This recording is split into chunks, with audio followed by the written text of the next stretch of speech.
নবীর দরবার পর্যন্ত চলে গেলেন। নবীর দরজার কাছে গিয়ে কোরআন ছিলেন, আমার নবীজির দরজায় কোরআন ছিলেন। কোরআন আনতে আমার রাসূল দরজা খুলেই দেখেন থরথর করে কাঁপতেছে একজন যুবক। প্রচণ্ড শীত সেই সময় ছিল। আরব ভূখণ্ডে 2 মাস প্রচণ্ড শীত থাকে, যা আমার দেশের চাইতে বেশি শীত।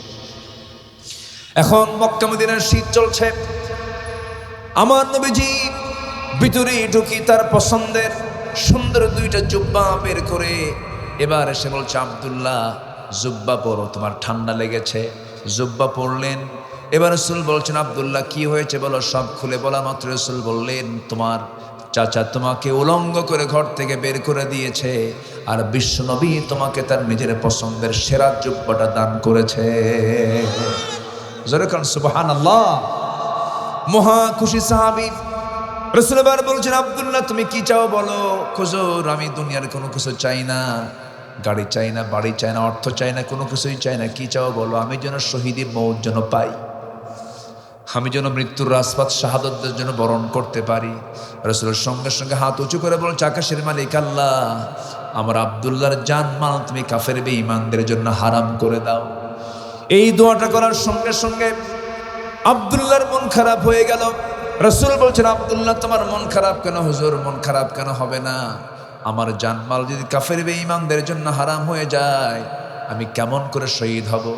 রাসূল বলছেন, আব্দুল্লাহ চিন্তা করো কেন। ওয়াইম্মা তাআলা ফিরাশিহি, তোমার মওত যদি বিছানায় হয়ে থাকে, যদি শহীদের তামান্না তুমি হৃদয়ে লালন করো, আল্লাহ পাক তোমাকে শহীদের দরজা দিয়ে দিবে। আমার নবীজি বলেন, কোরআন নাও, আসহাবে সুফফায় যাও, কোরআন তেলাওয়াত করো যাও। জোরে জোরে কোরআন তিনি পড়ছিলেন। সাহাবায়ে কেরাম নবীর কাছে এসে রিপোর্ট করছেন, ওদের নতুন সাহাবীর একটা আগমন হয়েছে, খুব জোরে জোরে কোরআন পড়ছে, ডিস্টার্ব হয়। রাসূল বলছেন, কে। আব্দুল্লাহ। খবরদার বাধা দিও না, কারণ আব্দুল্লাহ ইসলাম গ্রহণ করতে গিয়ে দুনিয়া বিক্রি করে তাই ঈমান আনতে হয়েছে। জোরে বলেন সুবহানাল্লাহ। আমরা দুনিয়া বিক্রি করব না, ঈমান বিক্রি করব। বলেন বলেন বলেন বলেন। দুনিয়া বেচে দেব, কিন্তু ঈমান বেচা যাবে না। আমার নবীজি খুব পছন্দ করতেন আব্দুল্লাহকে। কোন একদিন আমার নবীজি যুদ্ধের জন্য বের হলেন মদিনার মসজিদ থেকে। রাসূল বলেছেন, আব্দুল্লাহকে ডেকে আনো। সাথে করে নিয়ে যুদ্ধে চলে গেলেন। ফেরতের সময় রাসূলের কানে সংবাদ আসলো, হুজুর আপনার প্রিয় সাহাবী আব্দুল্লাহ অসুস্থ হয়ে পড়েছে। 3 দিন পরে রাসূল জানতে পারলেন আব্দুল্লাহ মারা গেছে। আমার নবীজি শোকাহত হয়ে গেলেন। আমার রাসূল বলছেন, সাহাবীরা আমার কলিজার টুকরা আব্দুল্লাহর জানাজার আয়োজন করো, আমি রাসূল নিজে তার জানাজা পড়াবো। এই কথা বলার সঙ্গে সঙ্গে সব সাহাবী প্রস্তুতি নিয়ে নিলেন। রাসূল জানাজায় অংশগ্রহণ করলেন। এরপরে বলছেন, আব্দুল্লাহর কবরটা তোমরা কোথায় খনন করেছো। হুজুর ওই 2 পাহাড়ের ঠিক মাঝখান বরাবর। আমার রাসূল বলছেন, সাহাবীরা আমাকে তোমরা সেই জায়গায় নিয়ে যাও। কবরের সামনে গিয়ে দাঁড়ালেন। আবেগ আপ্লুত হয়ে রাসূল বলছেন, আব্দুল্লাহর কবরে আজকে আমি কাউকে নামতে দেব না, আমি নিজে রাসূল তার কবরে নামবো। আমার নবীজি তার কবরে নামলেন। নসিব কি দেখেন, ভাগ্য কি জিনিস দেখেন। ওই আব্দুল্লাহ কেউ তাকে চিনত না, ঈমান তাকে চিনায়া দিয়েছে, মজবুত ঈমান তাকে চিনায়া দিয়েছে। কবরের মাটিতে রাসূল নিজে নামলেন। নামার পরে বলছেন, আবু বকর আমার ডানে নামো, ওমর আমার বামে নামো। বিশ্বের সেরা সেরা 3 জন মানুষ নেমেছে। আমার নবীজি হাত 2টা আগায় দিয়েছে। আগায় দিয়ে বলছেন, আমার সাহাবীরা আমার কলিজার টুকরা আব্দুল্লাহকে আমার হাতে তুলে দাও। আব্দুল্লাহকে যখন তার হাতে তুলে দেওয়া হলো, রাসূল বলছেন, আবু বকর মাথাটা ধরো, ওমর পাটা ধরো। 3 জন মিলে আব্দুল্লাহর লাশটা কবরে শোয়া দিলেন। আমার নবীজি আব্দুল্লাহর বুকের উপরে হাতটা রাখলেন। আকাশের দিকে তাকায় বলছেন, আকাশের মালিক আল্লাহ, আমার আব্দুল্লাহ যতদিন আমার কাছে ছিল কোনোদিন বেয়াদবি করে নাই, কোনো ভুল করে নাই, আমার আনুগত্য করেছে 16 আনা। আমি এই মুহূর্ত পর্যন্ত আমি আব্দুল্লাহর উপরে সন্তুষ্ট আছি, আমি তাকে মাফ করে দিয়েছি। আল্লাহ তুমি তাকেও মাফ করে কবুল আর মঞ্জুর করে না।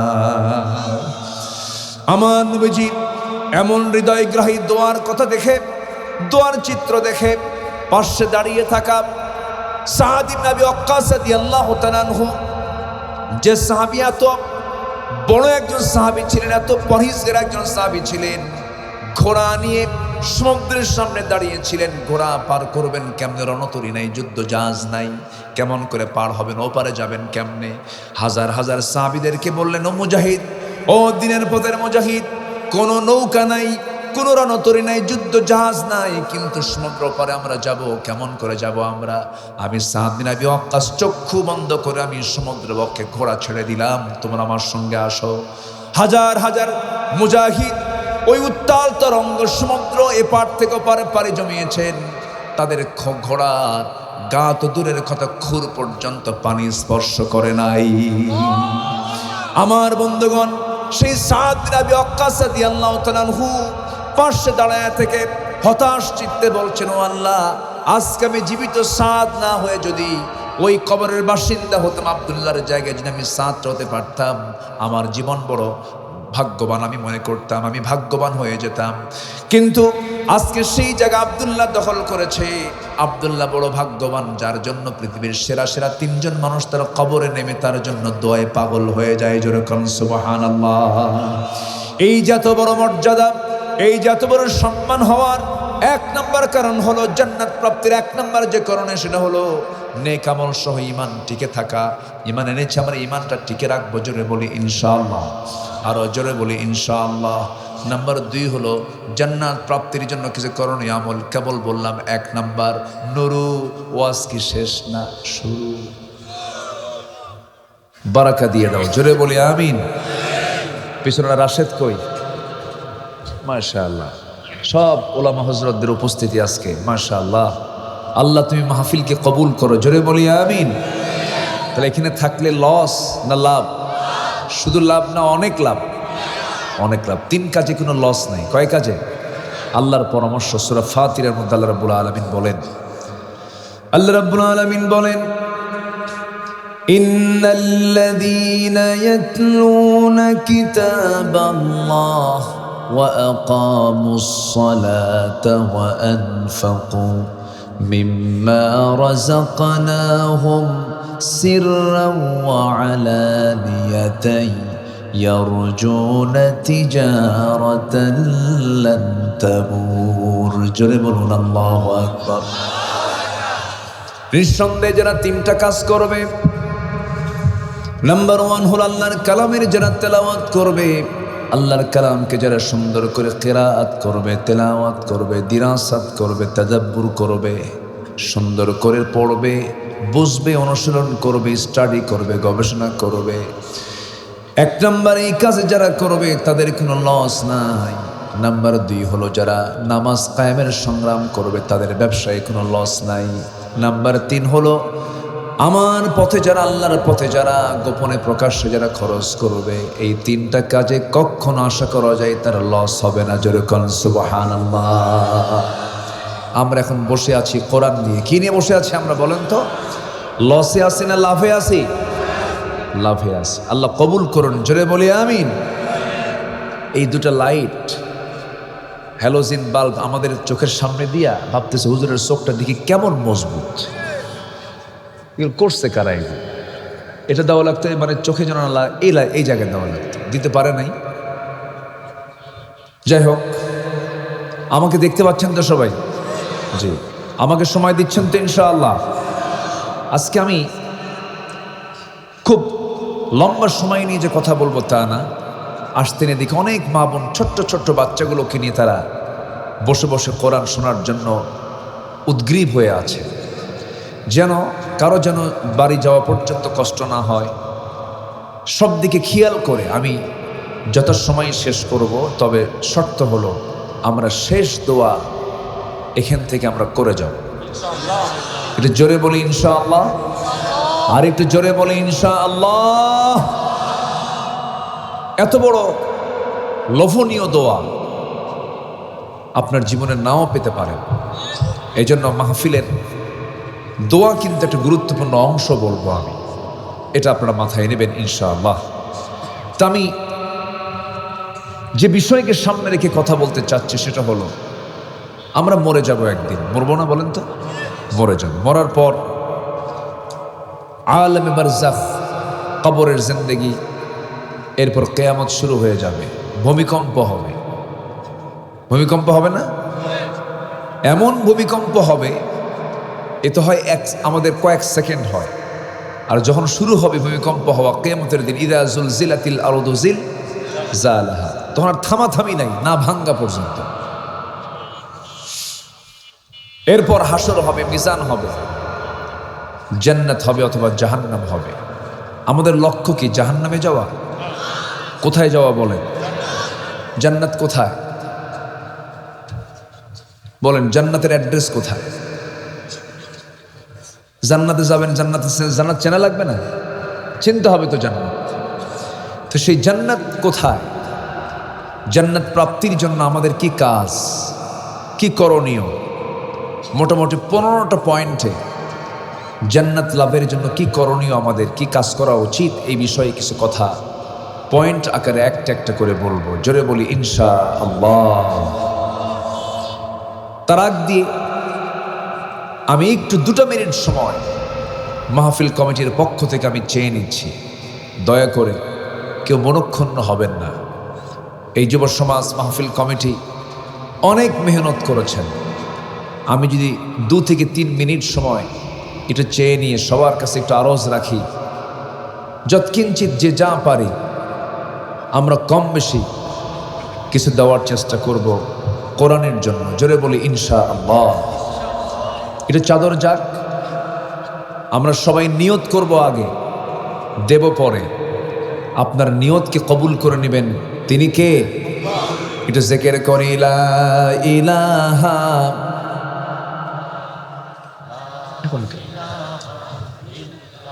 আরো জোরে লা ইলাহা। কোথায় ভলেন্টিয়াররা? কোথায় কোথায় গেছে? এ তো ভিতরে থাকা লাগতো। ভিতরে যাবে কখন, করবে কখন? এগুলো সব বলে রেডি আছে। কোথায় কোথায় রেডি? 30 সেকেন্ড চলে গেল। জিকির করি লা ইলাহা। সিস্টেম বোঝে নাই।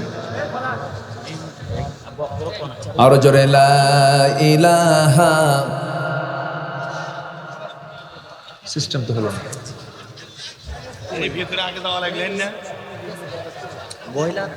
ভিতরে দেখি বাদাম দেখতেছে, বাদাম আর মুড়িও দেখি, আবার দেখি। জি, আমরা যে যা পারি, পেছন থেকে ডান থেকে ভলেন্টিয়াররা একটু নেমে যান। একটু কষ্ট দিচ্ছে আপনাদের, এত বিশাল আয়োজন তারা করেছেন। যে যা পারি আমরা দিল থেকে দেওয়ার চেষ্টা করব। জিকির করে সুবহানাল্লাহ।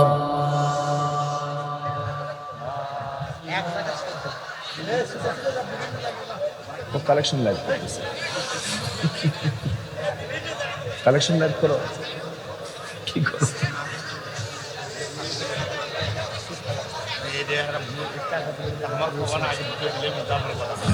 কি খবর? তোমার করা লাগতো, একে দিয়ে করা লাগতো। মাহফিল পরিবেশ থাকে, আমাদের নিয়ে যদি কালেকশন করান তাহলে আর অস্তিত্ব কি সামান্য হলো, মাহফিল পরিবেশ থাকলো। জি, আমরা একটু কষ্ট দিয়ে ফেলছি। আমরা যে যা পারি কম বেশি আমরা দেওয়ার চেষ্টা করব। জিকির করে লা ইলাহা। ওই যে লোকগুলো চলে যাচ্ছে। মা বোনদের ভিতর থেকে আমরা দিল থেকে যে যা পারি আমরা দেওয়ার চেষ্টা করব। জিকির করে সুবহানাল্লাহ, আলহামদুলিল্লাহ। আরো জোরে লা ইলাহা, লা ইলাহা। ভলেন্টিয়ার ছাড়া, স্বেচ্ছাসেবক ছাড়া কেউ দাঁড়াবেন না, কেউ উঠবেন না। একটু বসেন, একটু বসেন, নড়াচড়া না করে একটু বসুন। আমরা সবাই জিকির করি লা ইলাহা। কোন লোক 200 লোক লাগবে।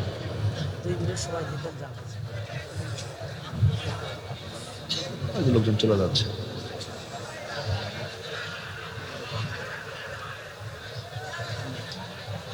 জি, ব্যাগগুলো গেল কোথায়? ব্যাগ তো দেখি না, আবার নিয়ে দৌড় মারল না তো আবার। জি, সম্মানিত ভাইয়ের, আমরা এর মধ্যে আমরা আলোচনা শুরু করে দিই। এই বাদাম কি বাদাম কেন এখানে?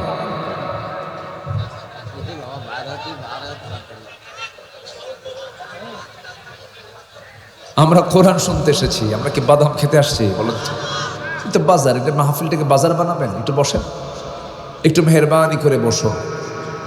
এই সুযোগে কিছু ভাইয়েরা যাদের ধৈর্যের বাঁধ ভেঙেছিল, কিছু ভাই উঠেছেন, 50-100 জন ভাই চলে গেছেন।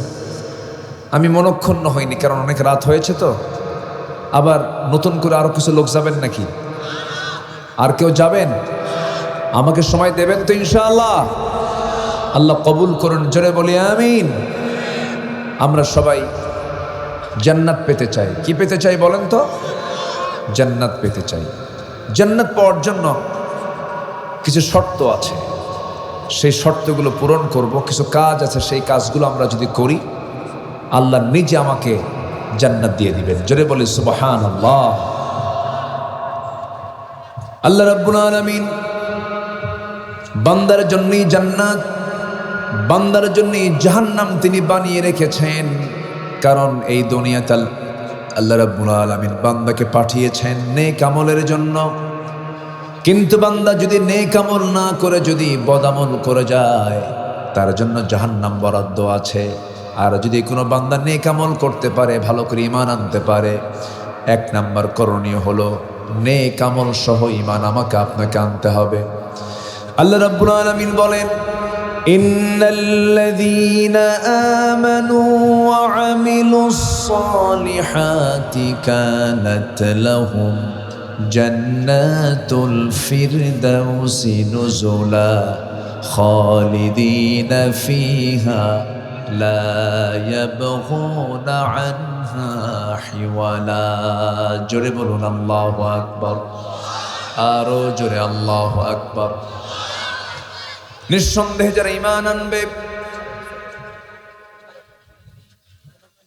এবং নেক আমল করবে, এই 2টা কাজ যাদের দ্বারা বাস্তবায়ন হবে, মহান রব্বুল আলামিন ওয়াদা করছেন, আমি আল্লাহ তাদেরকে এমন জান্নাত দেব যে জান্নাতে তারা চিরকাল অবস্থান করবে, জান্নাতুল ফিরদাউস।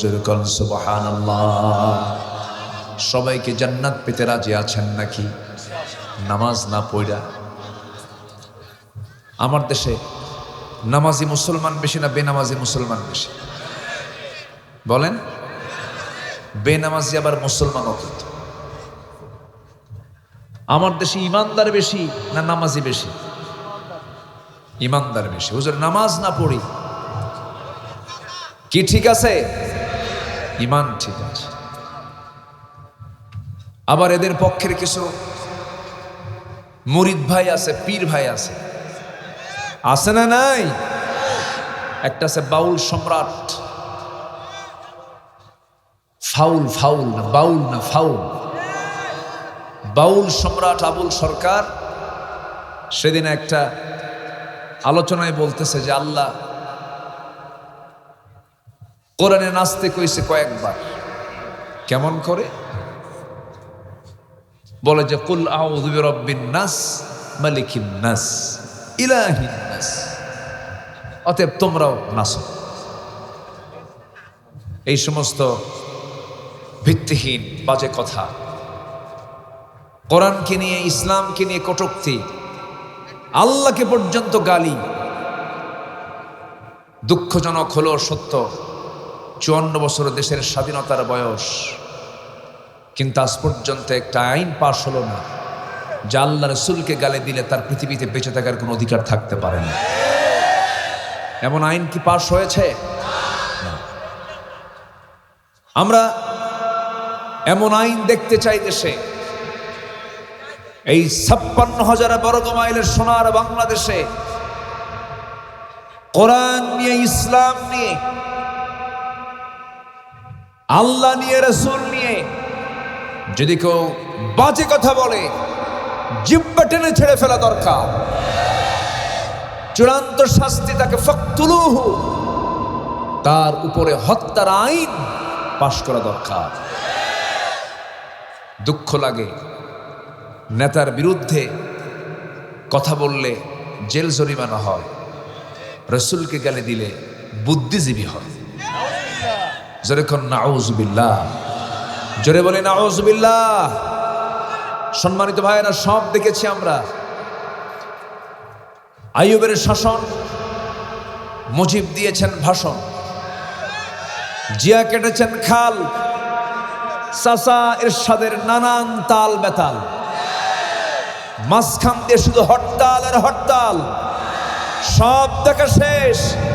আগামীর বাংলাদেশ আমরা দেখতে চাই কোরআন হাদিসের বাংলাদেশ।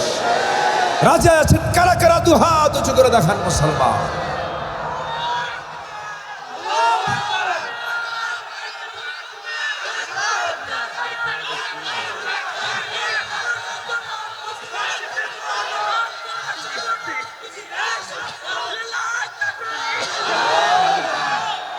আল্লাহ কবুল করুন, জোরে বলে আমিন, আরো জোরে আমিন।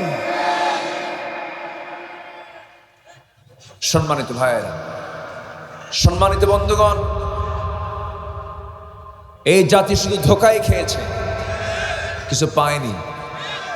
16 বছর বিগত সময়ে যারা ক্ষমতায় ছিল, 16 বছর, কত বছর?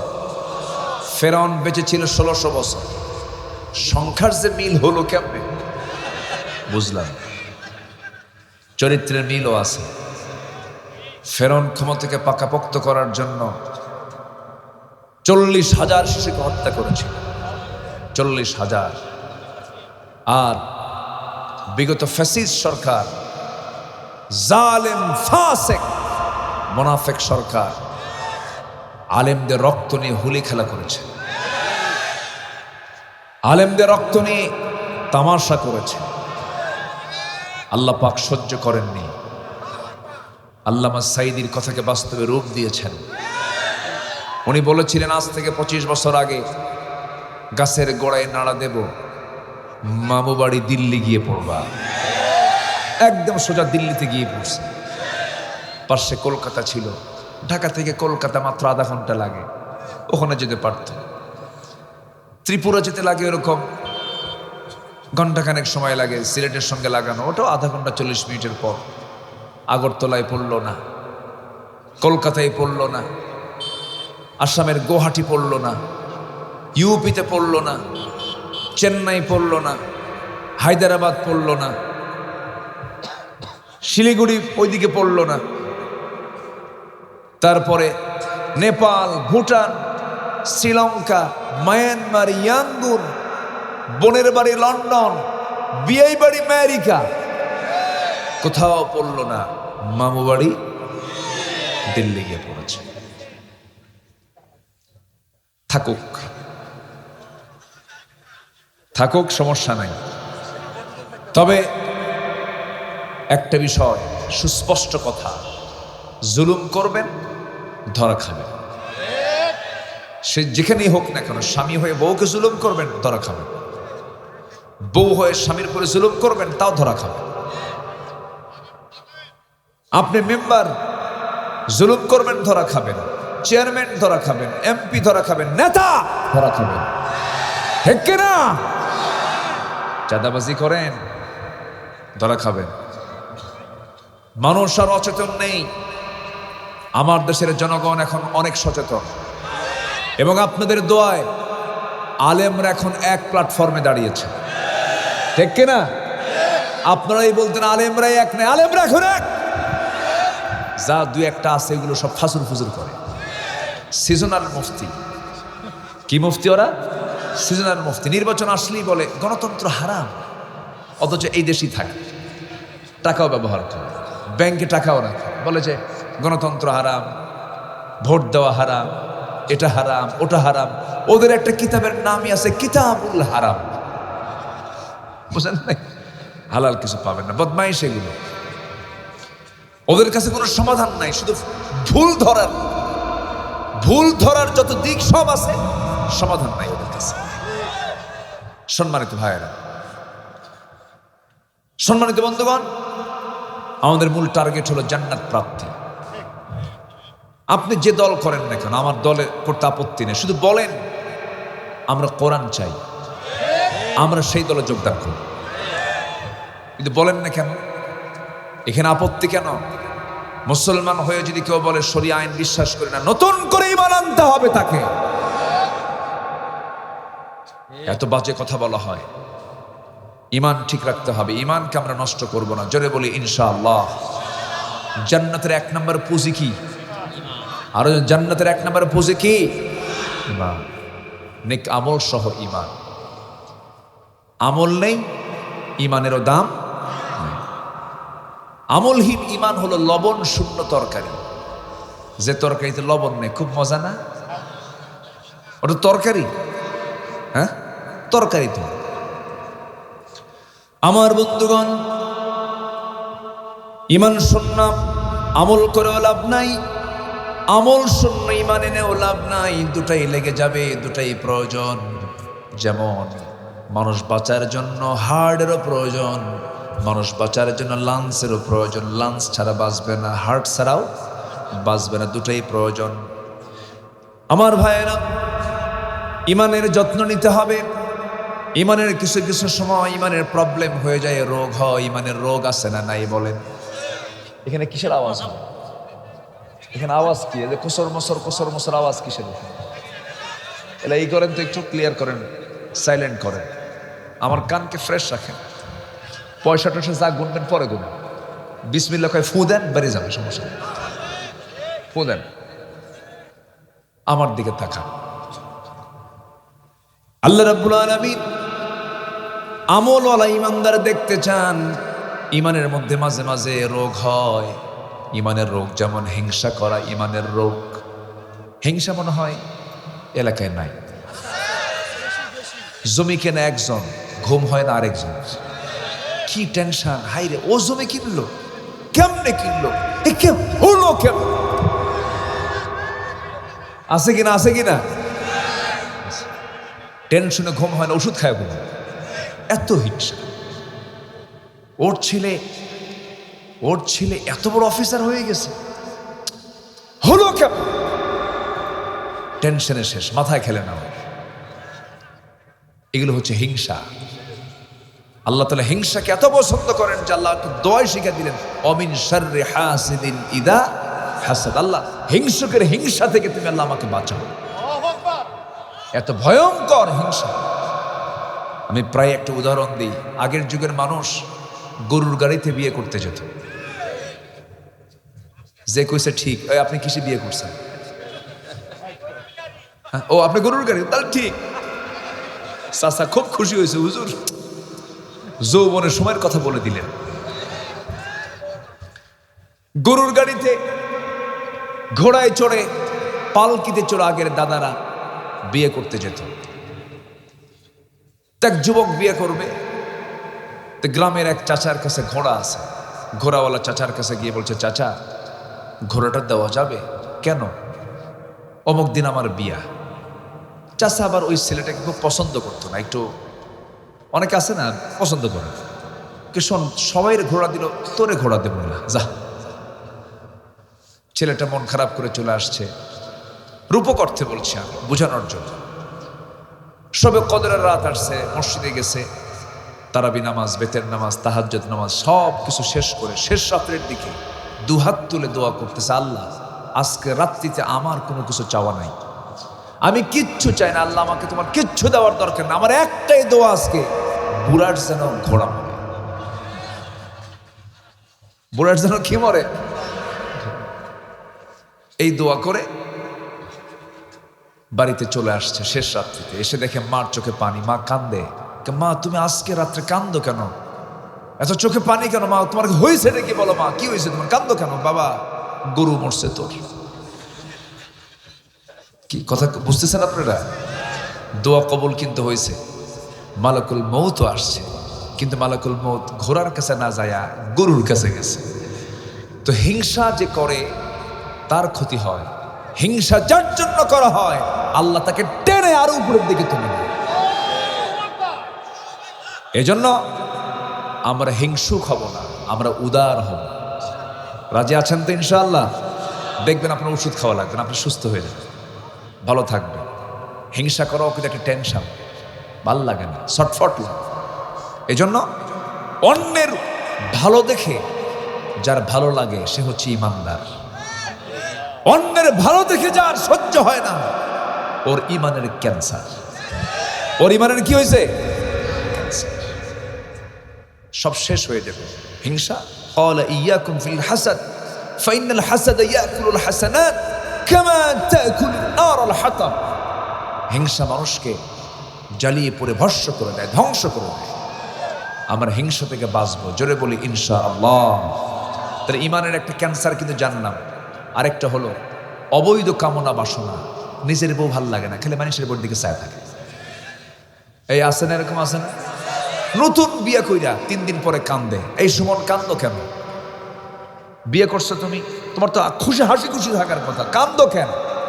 কান্দে আর কয় লিটনের বউ দেখতে কত সুন্দর, আমার বউটা কান্দো। দেখেন নজর গেছে লিটনের বউয়ের দিকে। এগুলো ইমানের ক্যান্সার। এগুলো তাহলে নিজের বউকে সুন্দর রাখার জন্য অন্য কোনো বউয়ের দিকে তাকানো যাবে? আসতে কবেন না, যাবে। নিজ স্ত্রীর দিকে তাকাতে হবে, সওয়াব পাবে।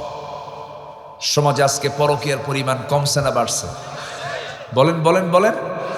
বাড়ছে। এটার ঘটক কে? পরকীয়া বাড়ছে যেটা ঘটক কি বলেন? এই তো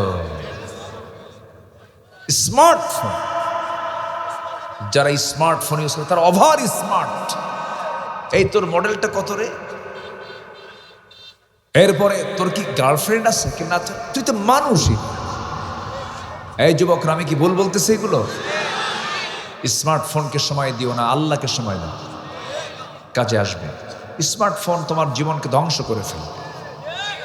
এর মধ্যে তেমন কিছু নাই বাবা।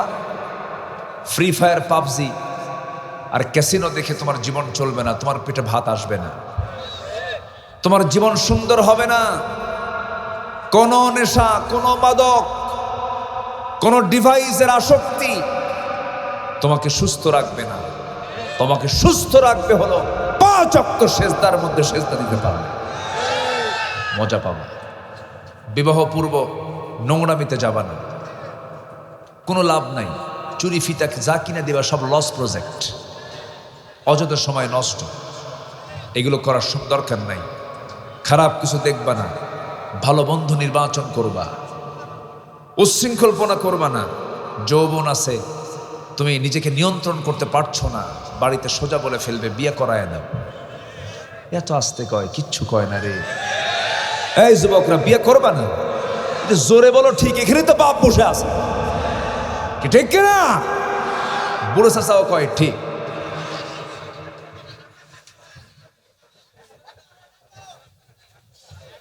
খুব সুন্দর মানুষ। এই দুটো ওঠে কেন, এই দুটো যায় কেন? এই দুইজন ধরেন তো, ধরেন তো, বসায় বসেন, বসেন। কি কষ্ট পাচ্ছেন নাকি আপনারা? দোয়া করে দেব, বসেন, কেউ যাবেন না। জান্নাত পাওয়ার জন্য 15টা কাজ। কয়টা কাজ বলেন? 1 নাম্বার চলছে ইমান। সেই ইমানের কি কি ক্যান্সার ধরতেছে একটু দেখি তো আমাদের মধ্যে। সেই ক্যান্সারগুলো থাকলে আমরা সরায় ফেলি, সুস্থ ইমান হবে। জোরে বলি ইনশাআল্লাহ। 1 নাম্বার ক্যান্সার হলো হিংসা। 1 নাম্বার ক্যান্সার কি বলেন? নাম্বার 2 হলো অন্যের উপর দিকে ছায়া থাকে, মন ছটফট করে খায়। এগুলো করা যাবে না।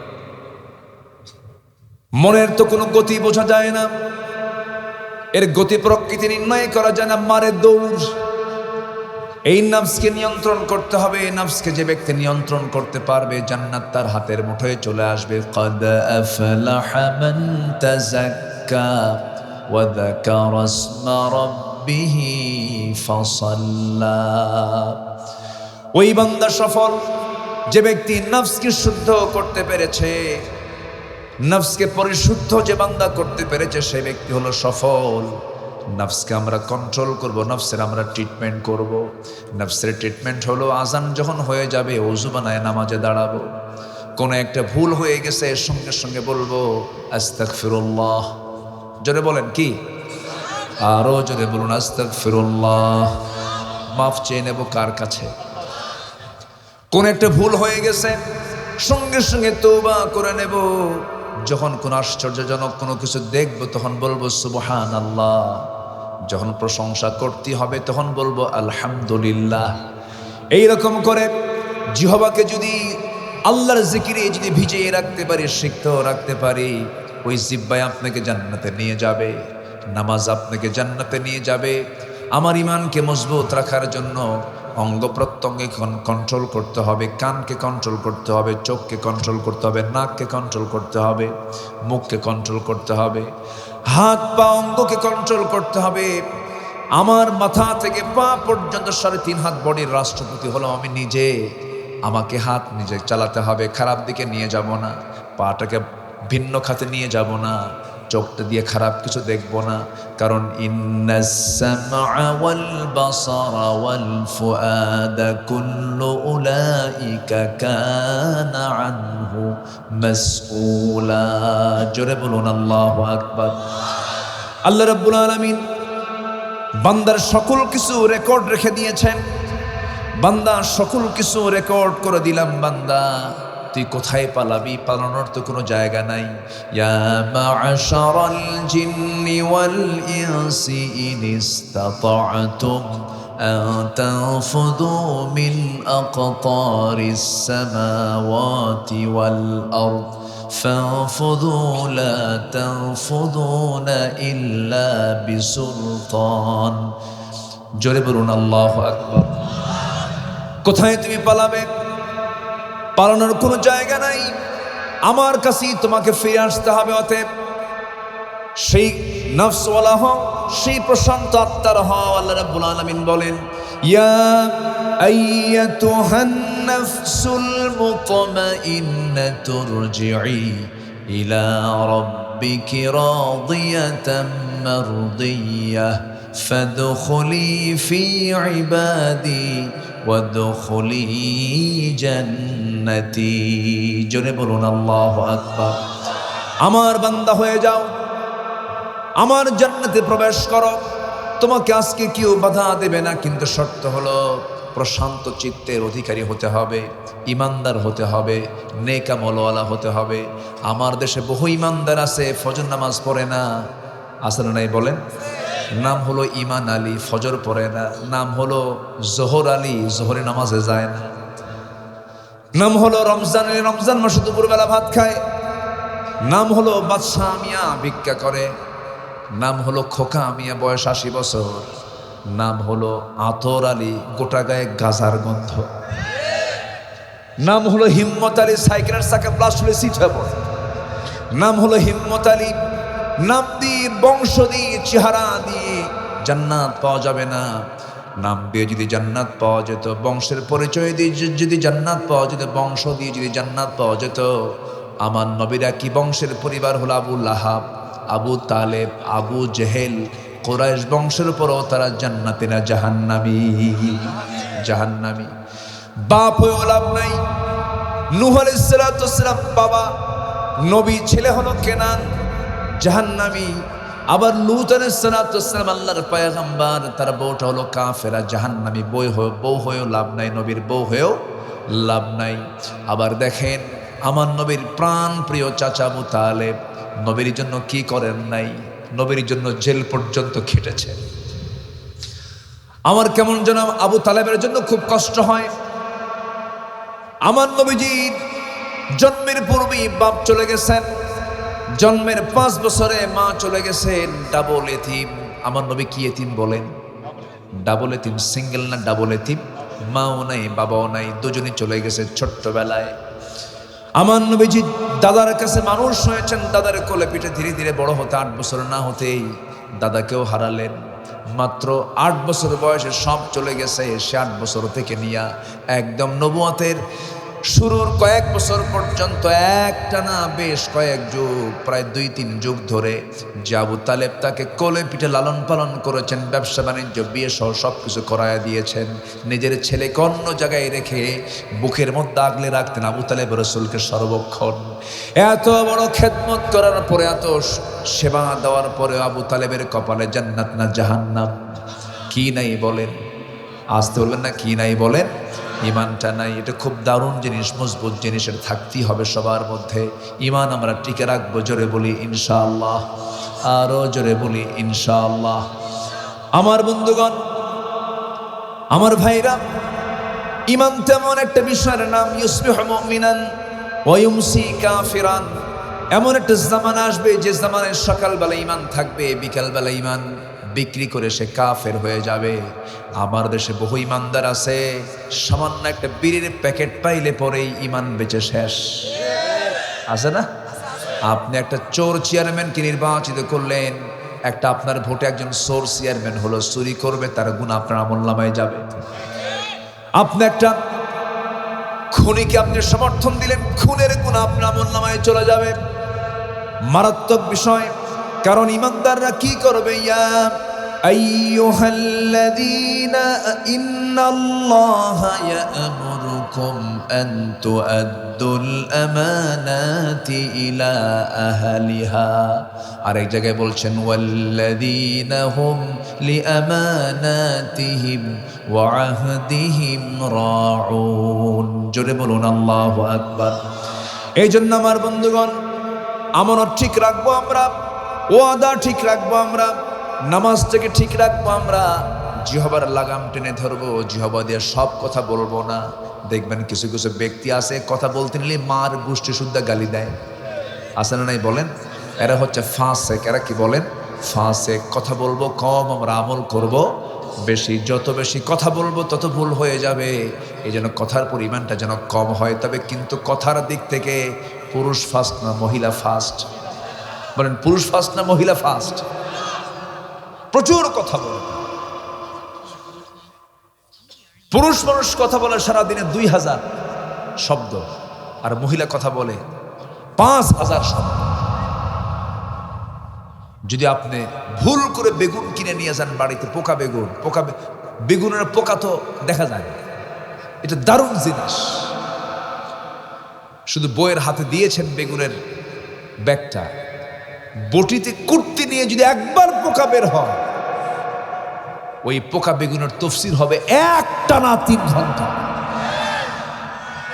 সংসার শেষ, সংসার শেষ, সংসার শেষ। ঠিক কিনা বল? এটা মেয়েদের নেচার। এটা না হলে সংসার জমেও না। ওইদিকে স্বামী শুধু শোনে আর হাসে, ঠিক আছে না?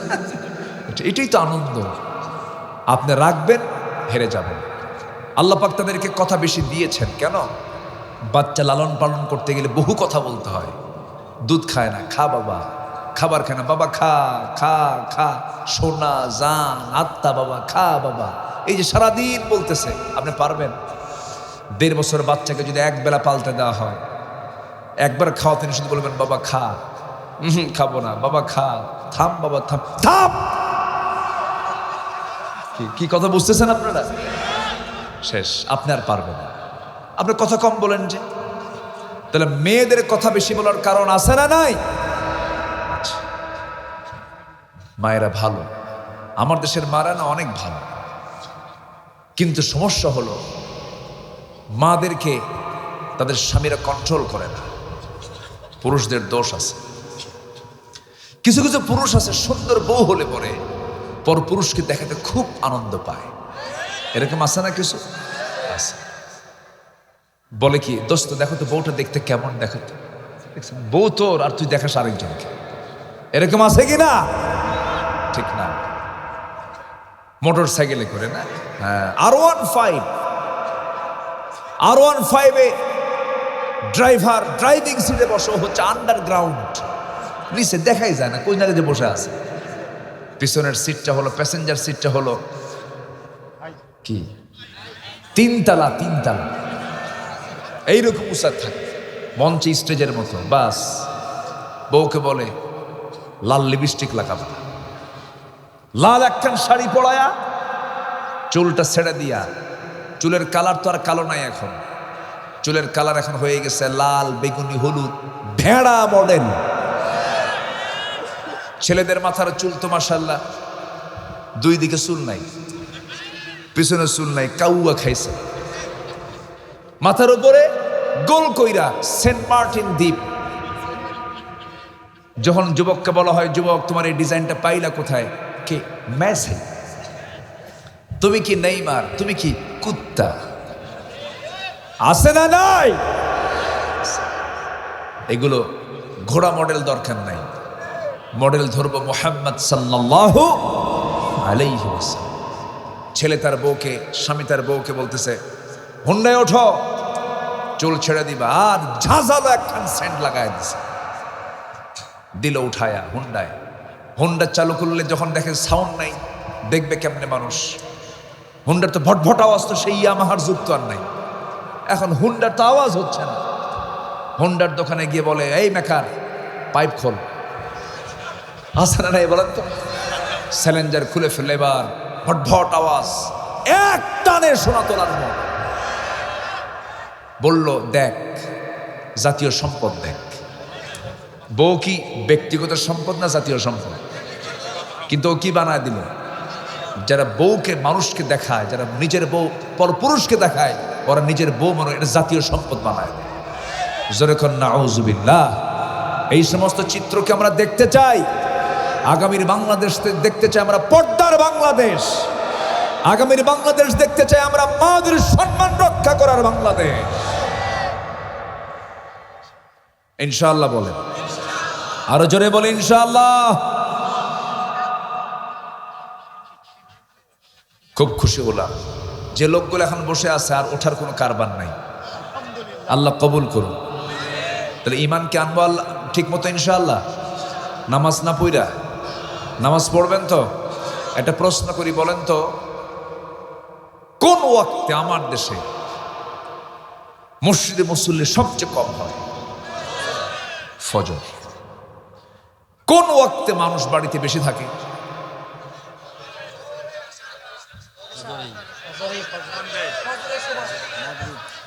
কোন ওয়াক্তে মানুষ বাড়িতে বেশি থাকে? বাড়িতে বাড়িতে। তাহলে কোন ওয়াক্তে সবচেয়ে কম মুসল্লি হয়, আর কোন ওয়াক্তে বাড়িতে মানুষ বেশি থাকে? ফজর। তাহলে মানুষগুলো করে কি? কি করে? কি করে? ঘুমায় তো ঘুমায়, ঘুম তো থাকার কথা না। 5টায় বেলা ডোবে, 7টায় এশার নামাজ, 7টার পরে যদি 8টার মধ্যে ঘুমিয়ে পড়ে, 9, 10, 11, 12, 1, 2, 3, 4, 5, 9 ঘন্টা। কি রাত কি ছোট? এরপরেও সে ফজর উঠতে পারে না কেন? মুরাকাবা মুশাহাদায় থাকে, খুব জিকির আজগার করে। এই জিকির আজগার করতে করতে Line, Imo, Viber, Messenger, WhatsApp, Instagram, Kurigram আছে না নাই? সব গ্রাম ছাড়ো, আল্লাহকে ধরো। ফজর পড়বো আমরা, সবাইকে রাজি আছেন ইনশাআল্লাহ? একা হবে না জামাতে হবে? জামাতে নামাজ হবে, জোরে বলি ইনশাআল্লাহ। এই গ্রাম নাম কি? ও পুরাতন কিছু নাই এখানে, সব নতুন। কোনো বুড়া মানুষ নাই এখানে। বুড়িগঞ্জ তো আছে আমার। কি বুড়িয়ার হাট নাকি? এই তো দেখেন তো আছে তো। হ্যাঁ, পাশে বুড়া বুড়ি আছে, বুড়ো বুড়ির হাট। ভালো। একটা জেলার নাম আছে কিশোরগঞ্জ, কোনো বুড়া নাই, সব কিশোর। এইদিকে এই থানাটার নাম দেওয়া হয়েছে শিবগঞ্জ, কোনো শিব টিপ কিচ্ছু নাই, সব মুসলিমগঞ্জ। বলি আলহামদুলিল্লাহ। শিবগঞ্জ মানে হচ্ছে ইসলামের একটা জনপদ, বলি আলহামদুলিল্লাহ। আমার এক চাচা আছে পরিচিত, সৈয়দপুর ইউনিয়নে বাড়ি, মনে হয় ওনার।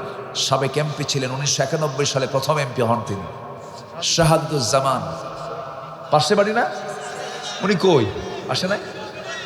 অত্যন্ত বিনয়ী মানুষ, সাদা মাটা মানুষ, এখনো হুন্ডায় চড়ে ঘোরে।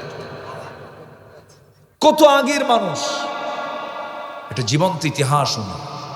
আমাকে খুব ভালোবাসেন চাচা, তাই আমার সালামটা দিয়ে দিও তো। আমি তার জন্য দোয়া চাই, সবাই তার জন্য দোয়া করবেন তো ইনশাআল্লাহ। আল্লাহ কবুল করুন, জোরে বলি আমিন। আমরা ইমান এনেছি, ইমান নিয়ে টিকে থাকবো। নামাজ ইমানদার হবো না বেনামাজ ইমানদার হব? নামাজ ইমানদার হব। নামাজ পড়বো কয় ওয়াক্ত? 5 ওয়াক্ত। নামাজ ছেড়ে দেওয়া যাবে না, নামাজকে বাদ দেওয়া যাবে না। নামাজের মধ্যে মজা পেতে হবে। দুজন সাহাবীর কথা মনে হলো, রাসূল সীমানার পাহাড়ে তাদেরকে দিয়েছেন, আব্বাদ এবং আম্মার রাদিয়াল্লাহু আনহুমা। রাতের বেলা হঠাৎ করে আম্মার বলছেন, ভাই ঘুম লেগেছে, আমি শুয়ে পড়লাম, তুমি পাহারা দাও। অস্ত্র নিয়ে তরবারি নিয়ে আব্বা দাঁড়ায় দাঁড়ায় পাহারা দিচ্ছেন। শেষ রাত হয়ে গেছে, ভাবলেন খামাখা দাঁড়ায় থেকে লাভ কি, কোনো শত্রু দেখি না। ওযু বানালেন, নামাজে দাঁড়ায় গেলেন, অস্ত্র রেখে নামাজে দাঁড়ায় গেছেন। এমন সময় দূর থেকে শত্রু তাকে টার্গেট করে একটা তীর মেরে দিয়েছে। সেই তীরটা এসে তার ডান পায়ে লেগেছে। নামাজ ছাড়লেন না, প্রথম রাকাত শেষ করলেন, দ্বিতীয় রাকাতে আবার দাঁড়ালেন, আরেকটা তীর মেরেছে, বাম পায়ে লেগেছে। টপ টপ করে গড়ে গড়ে রক্তগুলো গড়ে গড়ে পড়ছে। ঘুমন্ত সাহাবী আম্মারের ঘুমটা ভেঙে গেল। ঘুম ভেঙ্গেই বলছেন, আব্বা কি করো, শত্রু তোমাকে অ্যাটাক করে ফেলেছে। কিচ্ছু বলছেন না তিনি। নামাজ পড়ছেন তিনি। নামাজ পড়তে পড়তে সালাম ফিরলেন। সালাম ফেরা যখন শেষ হয়ে গেছে, এমন সময় বলা হলো, আব্বা তুমি এমনটা করলে কেন? আব্বাস বলছেন, ভাই আম্মার, আমি টের পেয়েছি শত্রু আমাকে তীর মেরেছে, রক্ত ঝরছে আমার দু পা থেকে, তাও টের পেয়েছি, কিন্তু আমি নামাজে যখন দাঁড়িয়ে গেছি আমার কাছে এত মজা লাগতেছিল যেন আমি আল্লাহর সঙ্গে সরাসরি দিদার করছি, কথা বলতেছি।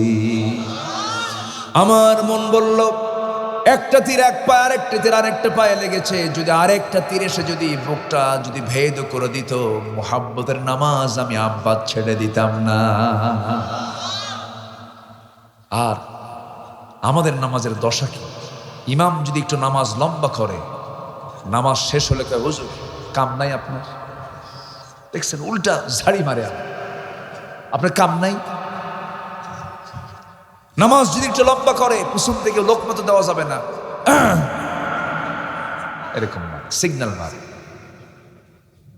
ইমাম যদি একটু খুতবা দিতে নিয়ে, জুমার দিন 1:30 খুতবা শুরু হবে, নামাজ শুরু হবে, হয়তো 1:35 বেজে গেছে, ঘড়ি দেখে আর কয়, হুজুর, এরকম সিগন্যাল মারে। যেই মুসল্লি ঘড়ি দেখে আর ইমামকে নির্দেশনা দেয়, বেয়াদব মুসল্লি, বেয়াদব। সারা সপ্তাহ নামাজ পড়ে না তো ওরা শুক্রবারে যায়, মসমসা লুঙ্গি আর খদ্দরের পাঞ্জাবি, আর মোস একখান হাইব্রিড, যে তার 2.5 ইঞ্চি মোটা মোস, এরকম করে আর এরকম আছে না নাই? এখন তো নেতা হওয়ার জন্য কিছু লাগে না, তো মোস মোটা আর পেট মোটা লাগে। একটা মোস থাকতে হবে আর পেট একখান 10 মাস হতে হবে। ওগুলো নেতৃত্বের মুখে আমরা জুতা মারি, ওগুলো বাদ, সব দেখছি আমরা। আমরা ইসলামকে দেখতে চাই। রাজি আছেন না ইনশাআল্লাহ? ইসলাম, ইমান কখনো বেচা যাবে না, কিন্তু ইমান বিক্রি করব না। তুই যা কর কর, ইমান নিয়ে খেলবি, মজা দেখায় দেবে, ঠিক কিনা? এক সাহাবীর কথা মনে হলো, বলি বলি বলি বলি সারা রাত থাকতে রাজি আছেন? সবাই থাকবেন, আমি চলে যাব। অনেক সুন্দর মানুষ আপনারা, আলহামদুলিল্লাহ বলেন। সাহাবীটার বাড়ি হলো মক্কা এবং মদিনার ঠিক মাঝখান বরাবর। বাপ মারা গেছে আগেই, মার কাছে মানুষ হয়েছেন, আর চাচা ছিল একজন আপন। চাচা তাকে ধীরে ধীরে বড় করেছে। ভাতিজা বাপ নাই, আদর করে বড় করছে। কিন্তু এই টকবকে যুবক নবীর দাওয়াত পেয়ে কালিমা পড়ে মুসলমান হয়ে গেছে। চাচার কানে সংবাদ গেল। চাচা ভাবলো যে এত বড় সে প্রতারণা করলো, আমার বাপ দাদা সব বাদ দিয়ে সে কি ধরলো আবার এটা। এই ভাতিজা, শুনলাম তুমি নাকি কালিমা পড়েছ, শুনবেন কেন? দেখেন, লা ইলাহা বলা মাত্রই মনে হয় চাচা আকাশ থেকে ভেঙে পড়ল, আকাশ থেকে পড়ে গেল। বলতেছে, কি বলো তুমি এটা? লাত মানে তো ওস্তাকে বাদ দেওয়াই যাবে না, ছাড়ো। ভাতিজা বলে, চাচা আপনাকে কালিমা পড়তেই হবে। দেখছেন, সে আবার উল্টা দাওয়াত দেয়। চাচা ভাতিজার দ্বন্দ্ব শুরু হলো। শেষ পর্যন্ত চাচা বলল, আমার কওমের লোকদের সব ডাক দিয়ে তোর সব সম্পত্তি সিনায় নেবো আজকে। মুস্কি হাসি মেরে বলে, চাচা আপনি তা আমার হাতের সম্পত্তিগুলো আপনি সিনায় নিতে চান, গোটা দুনিয়া যদি আমার হাতে তুলে দেন, এর বিনিময়ে আমি ইমানকে বিক্রি করতে পারবো না। এই কথা শুনে চাচা রাগ আর দেখে থাপ্পড় মারছে, জমিনে ফেলে দিয়া রক্তাক্ত করে ফেলে। এবার বলছে, আমি তোকে আজকে মেরেই ফেলবো, কথা বলতে বলতে জামা টেনে ছেড়ে লুঙ্গিটা পর্যন্ত খুলে নিয়ে ঘর থেকে বের করে দিল। আব্দুল্লাহ সাহাবী উলঙ্গ দেহ নিয়ে কোথায় যাবেন? মার দরজার কাছে গিয়ে নক করছে, মা দরজা খোলো। মা দরজা খোলা মাত্রই তিনি বলছেন, মা আমার দিকে তাকাইও না, আমার চাচা আমাকে মেরে মেরে রক্তাক্ত করে লুঙ্গিটা পর্যন্ত খুলে বের করে দিয়েছে। দেখো তো মা, ঘরের মধ্যে কোনো কাপড় আছে নাকি? এক খণ্ড কাপড় খুঁজে পাওয়া গেল, কোন মতো সতর ঢাকলেন। এবার বলছেন, মা আমি তোমাকে ভালোবাসি, তবে নবীর চাইতে বেশি নয়। মা আমি তোমাকে ভালোবাসি, কিন্তু রাসূলকে তার চাইতে বেশি ভালোবাসি। আমার বন্ধুগণ, সকল সাহাবীর মর্যাদা সব মানুষের চাইতে বেশি হওয়ার যতগুলো কারণ আমি খুঁজে পেয়েছি, এর মধ্যে এক নাম্বার কারণ, প্রত্যেকটা সাহাবী তাদের জীবনের চাইতে রাসূলকে বেশি ভালোবেসেছে। মাস দুয়েক আমি আগে মদিনায় গিয়েছিলাম, সাথে আমার ছেলে ছিল, আমার ফ্যামিলি ছিল। আমার ছেলেটাকে নিয়ে আমি মদিনায় যখন গেলাম, নবীর কবর যখন জিয়ারা করব, আমি নবীর কবরের পাশেই আমার নবীর মেম্বার ছিল, যে মেম্বারে দাঁড়িয়ে আমার রাসূল খুতবা দিয়েছেন। রাসূল বলেছেন, মা বাইনা বাইতি ওয়া মিম্বারি রাউদাতুম মিন রিয়াদিল জান্নাহ। এই যে আমার মেম্বার এবং এই যে আমার ঘর, এর মাঝের যে অংশটুকু, এটা হলো দুনিয়ার বুকে জান্নাতের টুকরা। আমার বড় শখ হলো, বহুবার গিয়েছি, এবার আল্লাহ পাক আমাকে অনেক তৃপ্তি দিয়েছেন দেখে। ঢুকলাম ভিতরে, ঢোকার সঙ্গে সঙ্গেই মাত্র 10 মিনিট সময় পাওয়া যায়, কিন্তু ফজরের আগে আমি ঢুকলাম। সেখানকার কিছু পরিচিত জন আমাকে চিনে ফেলেছে, প্রবাসে কিছু চাকরি করে, নাজাফায় পরিচ্ছন্ন কর্মী চাকরি করে, কিশোরগঞ্জ ময়মনসিংহের লোক। আমাকে দেখে যেন তার আকাশের চাঁদ পেয়ে গেছে, জড়ায় ধরে বলে, হুজুর খুব খুশি হলাম। বললাম, খুশি তো হইছো, এখানে থাকবো কতক্ষণ? হুজুর ফজর নামাজ পর্যন্ত থাকবে না, আপনি ব্যবস্থা করতেছি। আমার দেশের মানুষ অন্তত কিছু না পারলে তেল মারতে ভালোবাসে, খুব পারে তেল মারা, খুব ফাস্ট, কালে পাম্প দিতে পারে। ওই জায়গার যে দায়িত্বে যে প্রশাসক একজন ছিল, প্রশাসনিক কর্মকর্তা, তাদের কাছে গিয়ে আমার ব্যাপারে এমন বলছে, আমি যা না, আমি কিচ্ছুই না, এমন বলছে। প্রশাসনিক কর্মকর্তা সরাসরি আমার কাছে এসে টেনে আমার নিয়ে যে এমন জায়গায় বসায় দিছে, একদম আমার নবীর কবর আর মেম্বার এর ফার্স্ট জায়গায় মুসাল্লা আমাকে বসায় দিয়েছে। এরপরে ইনটেক একটা জমজমের পানি আমার হাতে ধরায় দিল, কিছু খেজুর দিল, কিছু আতর দিয়া বলল, হুজুর এখানে বসেন। বাম দিকে তাকাই, আমার নবীর কবর মাত্র 3 হাত দূরে। আমার নবীর কবর ফাঁকা আছে দেখছি। বাম দিকে তাকালে রাসূল, আর ডান দিকে তাকালে আমার নবীজির সেই মেম্বার, মাঝখানে জান্নাতের টুকরা। রাসূল বলেছেন, আমার কাছে যেন মনে হচ্ছিল আমি নবীর ঘ্রাণ পাচ্ছি। আল্লাহি আমার কাছে কেন যেন মনে হলো আমি যেন কি যেন একটা সুঘ্রাণ আমার নাকে এসে ধাক্কা মারছে। তৃপ্তি ভরে সেখানে সেজদা দিলাম, আল্লাহর কাছে কাঁদলাম। ফার্স্ট দোয়া ছিল, আল্লাহ বাংলাদেশে জন্ম দিয়েছ, মৃত্যু বিআইয়ি আরদিন তামুত, তুমি জানো, তবে তোমার কাছে আমার দিল থেকে চাওয়া, আমার মরণটা যেন মদিনায় হয়। আমি প্রায় এই দোয়াটা করি। আমি যখন মদিনা থেকে ফিরতেছিলাম এয়ারপোর্টের দিকে, মনে হচ্ছে আমার কলিজার একটা করে তার ছিঁড়ে যাচ্ছে। মনে হচ্ছিল আমি যেন আমার কোন সম্পদ যেন রেখে যাচ্ছে। সম্মানিত ভাইয়েরা, রাসূলকে আমি যত গভীরে নেব, আমার ঈমান তত আলোকিত হয়ে যাবে। রাসূলকে বেশি করে মহব্বত করার তৌফিক সবাইকে দান করুন। জোরে বলি আল্লাহুম্মা আমিন। আমার নবীজি ওই সাহাবীকে কালিমা পড়ায়া দিয়েছে। এবার বলছে, মা আমি কোনো দরবারে যাব না, আমি নবীর দরবারে চলে যাচ্ছি, আমার জন্য দোয়া করো। এই কথা বলে রওনা করলেন, নবীর দরবার পর্যন্ত চলে গেলেন। নবীর দরজার কাছে গিয়ে কোরআন আঁটছিলেন, আমার নবীজির দরজায় কোরআন আঁটছিলেন। কোরআন আঁটতে আমার রাসূল দরজা খুলেই দেখেন থরথর করে কাঁপতেছে একজন যুবক। প্রচণ্ড শীত সেই সময় ছিল, আরব ভূখণ্ডে 2 মাস প্রচণ্ড শীত থাকে। যা আমার দেশের চাইতে বেশি শীত। এখন মক্কা মদিনার শীত চলছে, আমার নবীজি ভিতরে ঢুকি তার পছন্দের সুন্দর দুইটা জুব্বা বের করে এবার এসে বলছে, আব্দুল্লাহ জুব্বা পরো, তোমার ঠান্ডা লেগেছে। জুব্বা পরলেন। এবার রাসূল বলছেন, আব্দুল্লাহ কি হয়েছে বলো। সব খুলে বলা মাত্র রাসূল বললেন, তোমার চাচা তোমাকে উলঙ্গ করে ঘর থেকে বের করে দিয়েছে, আর বিশ্বনবী তোমাকে তার নিজের পছন্দের সেরা জুব্বাটা দান করেছে। জোরে কান সুবহানাল্লাহ। মহা খুশি সাহাবী। রাসূল এবার বলছেন, আব্দুল্লাহ তুমি কি চাও বলো।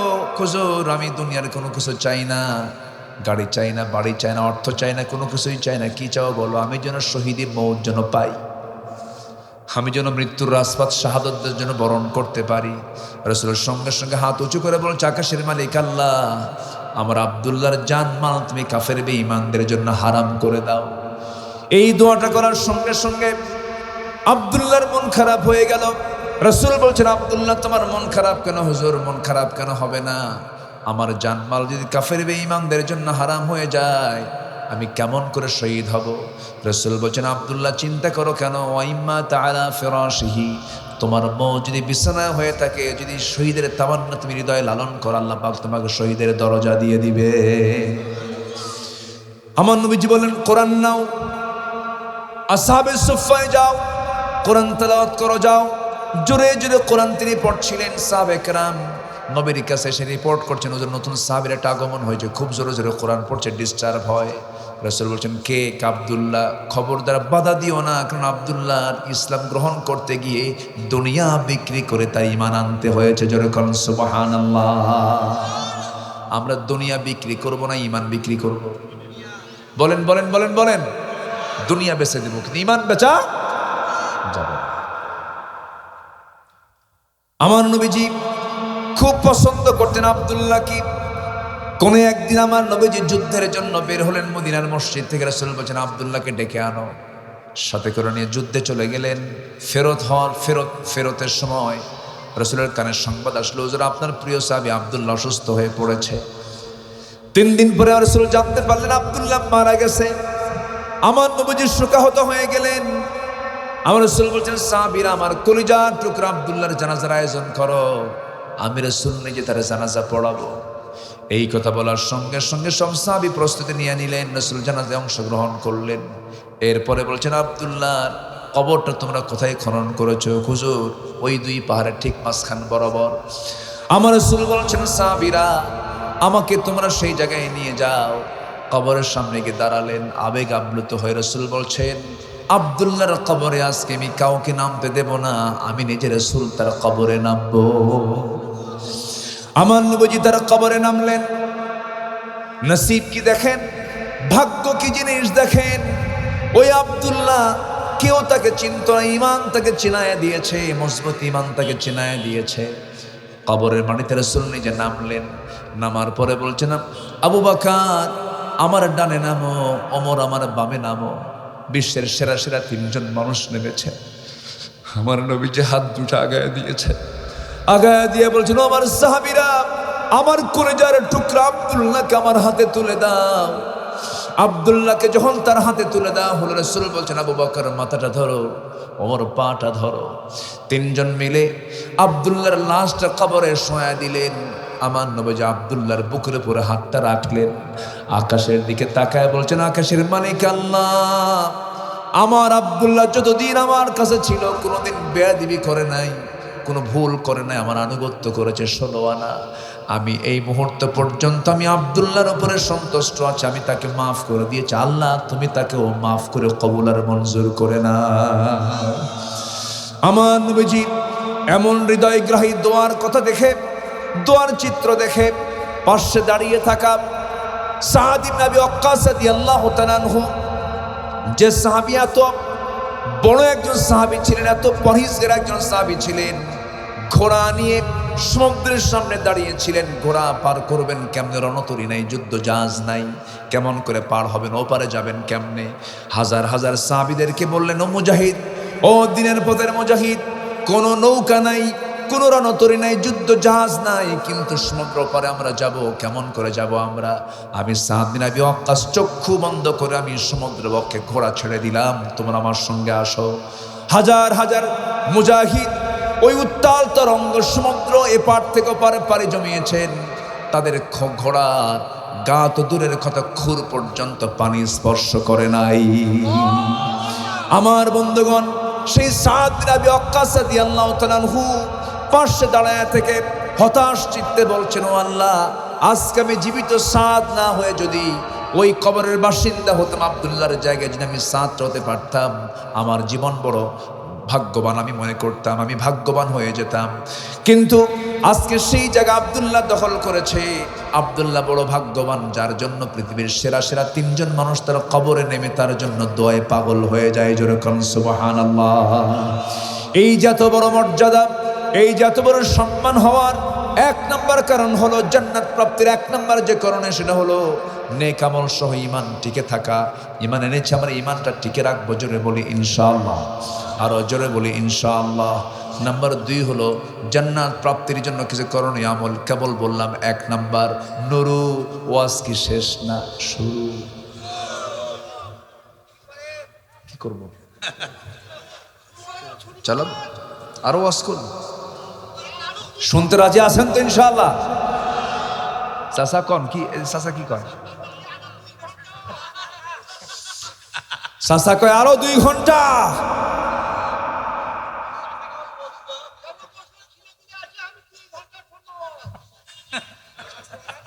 মাশাআল্লাহ। চাচা বিড়ি খান না? বিড়ি খায় না, মাশাআল্লাহ, আলহামদুলিল্লাহ। বিড়ি খাওয়া তো সুন্নতে মুআক্কাদা নাকি? হাই রে, বিড়ি টানে, শীতের মধ্যে কমে না বাড়ে? প্রতি টানে তৃপ্তি আনে। ধোঁয়া মুখ ভরায়, ধোঁয়া 3 তলায় পাঠায়, কদ্দুর যায় দেখে আবার। আসে না? নাই, ইটের ভাটা ফেল, এত খাওয়া খায়। ওয়াজ শুনেও খায়, ওয়াজের আগেও খায়, পরেও খায়। আসে না? নাই। বিড়ি খায় আর কয়, জানো ওয়াজটা যা হয়েছে না, বুঝলে কেন? সকল নেশা থেকে আল্লাহ পাক আমাদেরকে হেফাজত করুন। জোরে বলি আমিন। বিড়ি খেলে ঠোঁট কি হয়? বলেন, ঠোঁট কি হয়? মদ খেলে চোখ কি হয়? লাল। আল্লাহ পাক চিহ্ন দিয়ে দেন, বিড়ি খাবি তো ঠোঁট দেখি বলবে বিড়ি খোর, ঠিক কিনা? মদ খেলেই চোখ দেখি বলবে কি খোর? মদ খোর। আপনি ড্রিঙ্কস করবেন, আপনার ব্লাডের চিহ্ন চলে আসবে। ব্লাড চেক করলি বলবে এটা ওই নেশা করে, এটা ও খায়। আল্লাহ বলছেন, বালা মান কাসাবা সাইয়্যাতান ওয়া আহাতাত বিহি খাতিআতুহু, পাপ করবা, পাপ তোমাকে ঘেরাও করে ফেলবে। আজকে যদি বাংলাদেশে সকল গভর্নমেন্ট জব করতে শর্ত জুড়িয়ে দেওয়া হতো, প্রত্যেক পরীক্ষার্থী চাকরি আবেদন যারা করবে প্রত্যেকের ব্লাড চেক করা হবে যে কোনো মাদকের কোনো নেশা সে নেয় কিনা। এমন শর্ত জড়িয়ে দিলে দেশ থেকে মাদক এমনি বন্ধ হয়ে যাবে, ঠিক কিনা? তা তো করা হয়। কে করবে এগুলো? যারা করবে তারাই তো খায়। তারাই কি করে? তারাই খায়। মদের আইন পাশ করে তারাই তো, যারা মদ নিয়ে রাতের বেলা বোতল নিয়ে বসে থাকে। আল্লাহ আমাদেরকে বাঁচাও। জোরে বলি আল্লাহুম্মা আমিন। 12:15 বাজে, কি করবো বলেন? আলোচনা চলো। হুজুর মরুক। একজন কয় খাড়ায় মরবি হায়াত থাকতে। বগুড়ার ভাষা অনেক সুন্দর। নোয়াখালীতে এক মাহফিলে, আজ থেকে তাও 18 বছর আগে হয়, 17-18 বছর আগে, আমাকে বললো, হুজুর গোটা দেশেই চলেন, নোয়াখালীর ভাষা তো একটু জটিল, এটা তো দক্ষিণবঙ্গ, উত্তরবঙ্গের নর্থ বেঙ্গলের এমন একটা বাক্য বলবেন যেটা আমরা বুঝবো না। অনেকক্ষণ চিন্তা ফিকির করে ভাবলাম, বগুড়ার শহরের, বগুড়ার কিন্তু সব জায়গার ভাষা কিন্তু একরকম না। দুনোটের দিকে গেদা খাইছাও এরকম টানে, ভাত খাইছাও হইয়া পড়ো। হ্যাঁ, আবার ওইদিকে দুপচাচিয়ার মানুষ এই বগুড়া জেলায় কিন্তু গরুকে আপনি বলে আর বাপকে তুই বলে। গরুকে বলে কে গরু, খাবিন তো খাবিন, না খাবিন তো গুদগুদাবিন না, ঠিক আছে না? আর বাপকে বলে, বাপ তুই কোটি গেছিল, বাপকে তুই বল। ভাষা এই বগুড়াই কিন্তু। আবার আমাকে যখন বললো যে হুজুর আপনি উত্তরবঙ্গের এমন একটা বাক্য বলবেন যেটা আমরা বুঝবো না, তো ভাবলাম যে কি বলা যায়।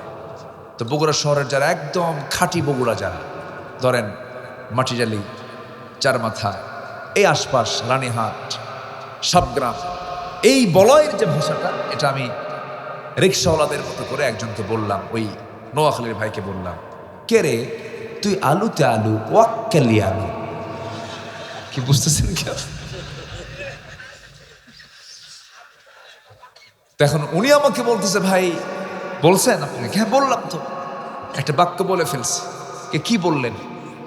আমি বললাম বুঝলেন কি সেটা বলেন। বলতেছে যে আপনার এই বাক্যের মধ্যে তো আমি মোট 3টা আলু পেলাম। কে রে তুই আলুতে আলু, ওয়াক্কালি আলু। কি কথা কি বুঝতেছেন আপনারা? তাহলে ভাবতেছেন কি বগুড়ার ভাষাও কি সহজ? একেবারে সহজ না। এটাই হলো ভাষা।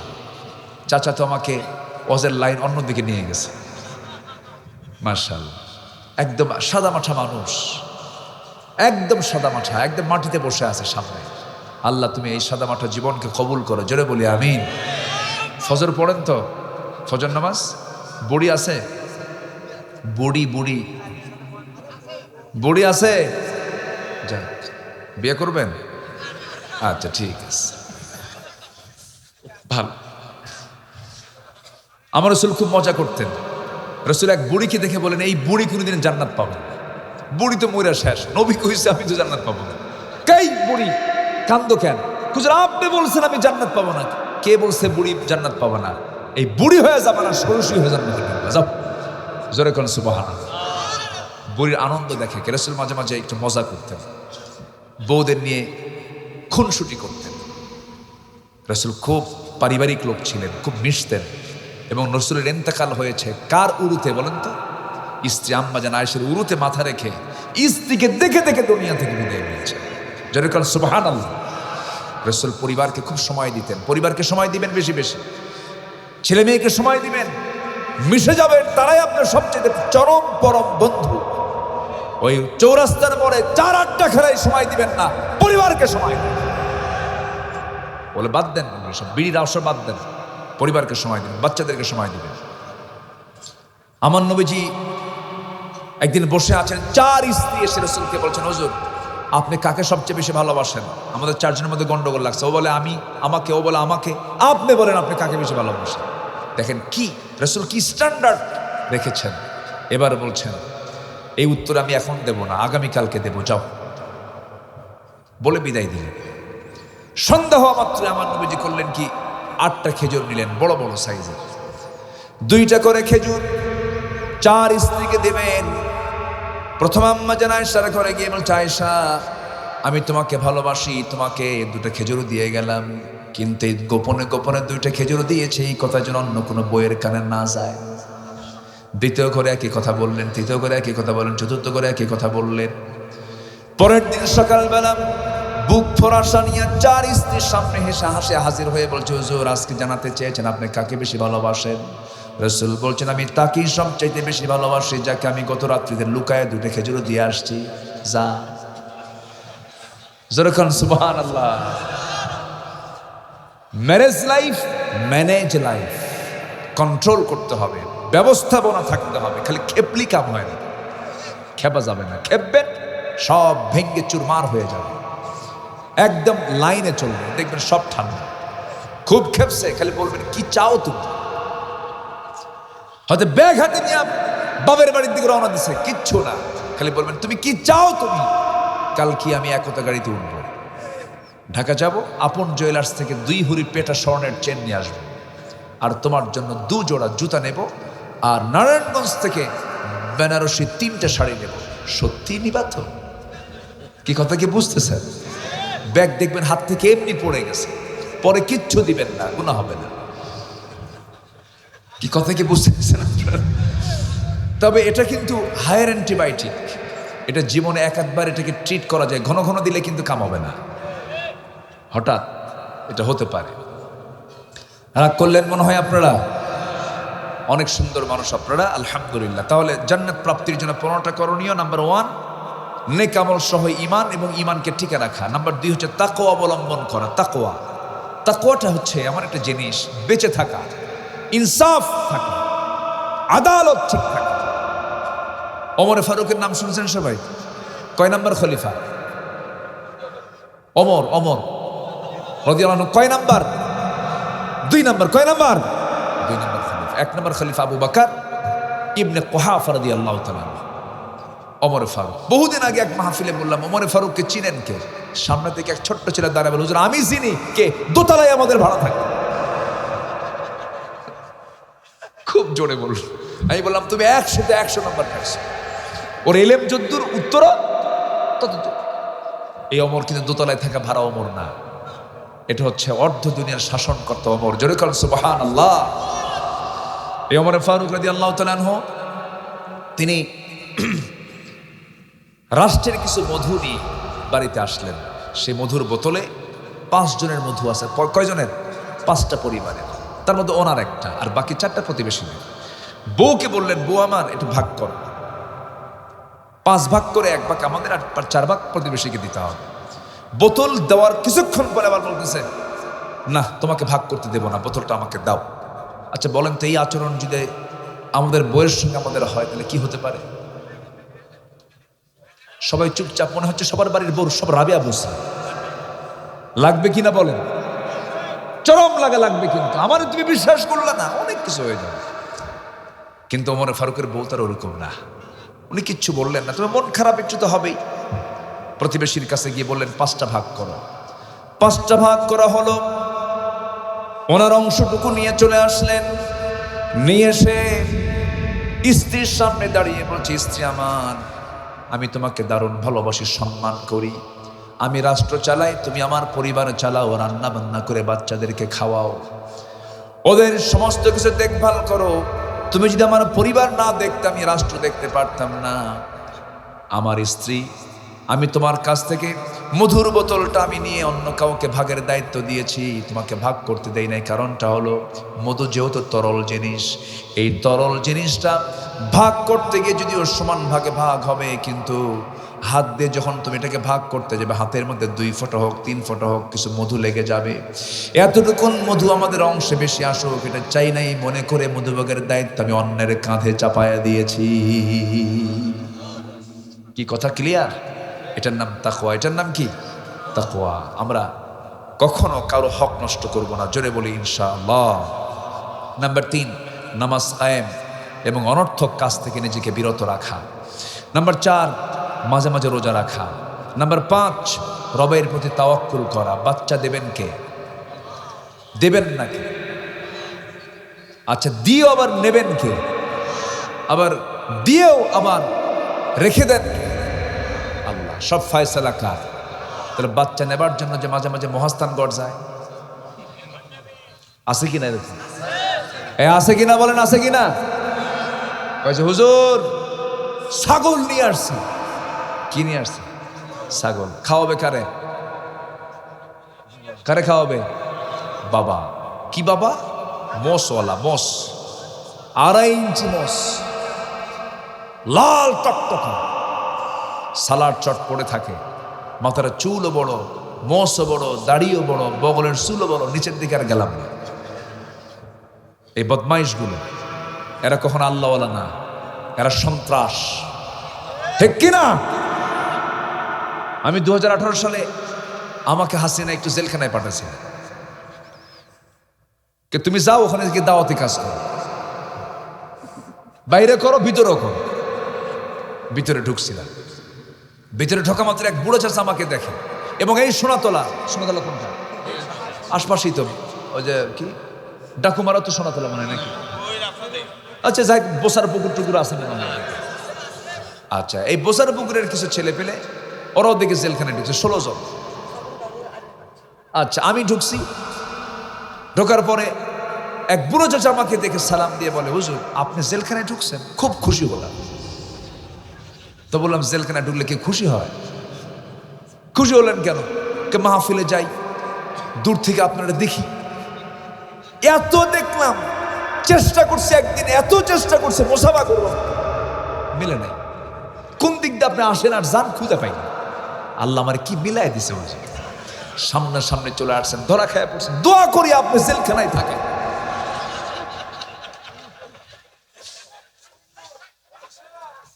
এরপরে সেখানে থাকলাম, হঠাৎ করে দেখি এই সোনাতলার কিছু ছেলে 16 জন আমার দেখে এত হুজুর, আমাদের জেলখানা সার্থক। কেন?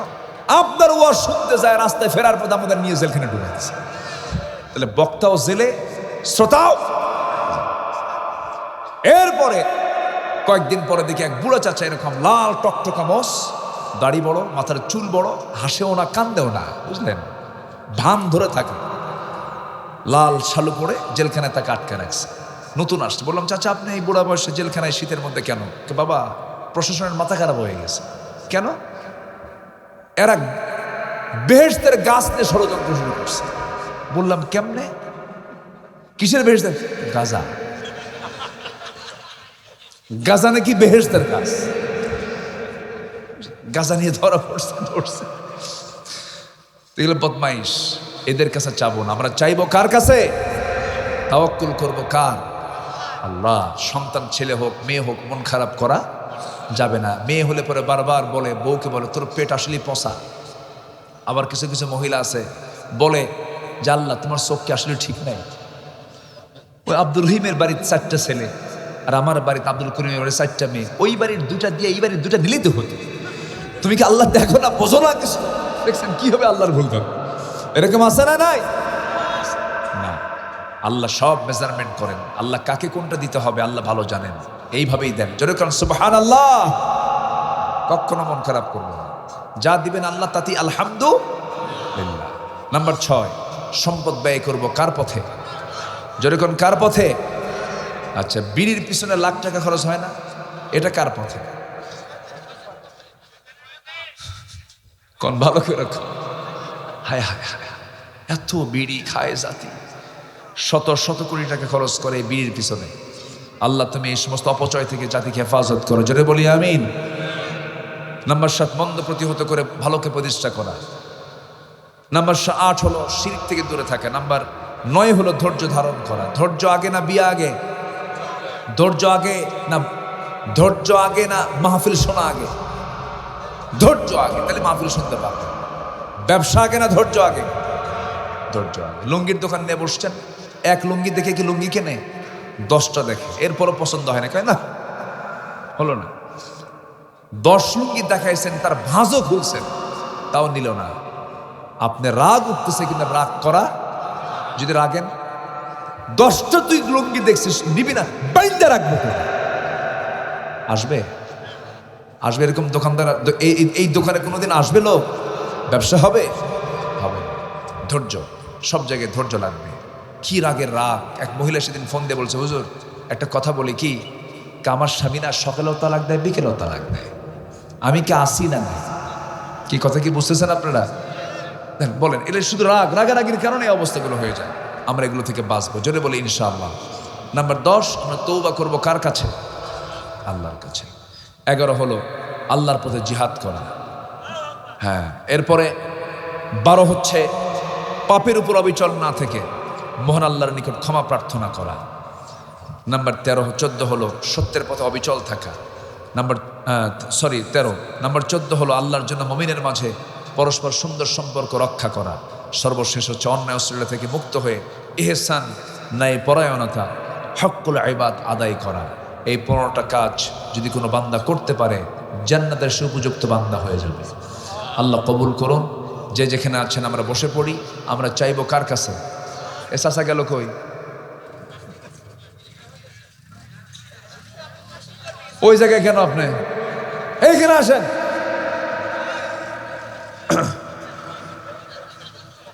চাচা ওয়াজ শুনবে, ছুঁয়ে চলে গেছে। এদিকে আসেন। আচ্ছা, উত্তর দিচ্ছে, বসেন। হ্যাঁ, বসেন। চাচার ওয়াজই আজকে হবে, যা আছে। খুব শক্তিশালী লোক, খুব ভালো, একখানা লোক, গায়ে শুধু হাড্ডি আছে, ভালো, আমার মতো। মাশাআল্লাহ। আসুন আমরা দোয়া করি। আমরা চাইবো কার কাছে বলেন তো?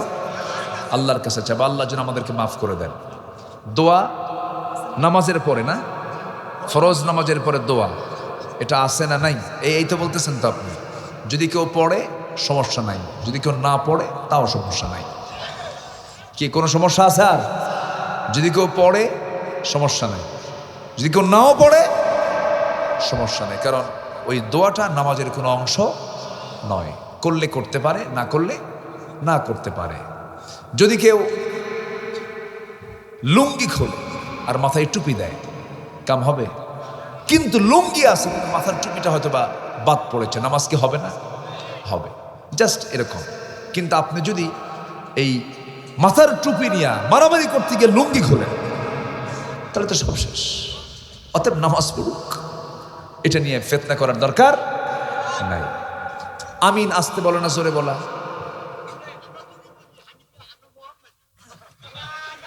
জোরে কোন আমিন, সমস্যা বলেন। যদি কেউ আসতে কয়,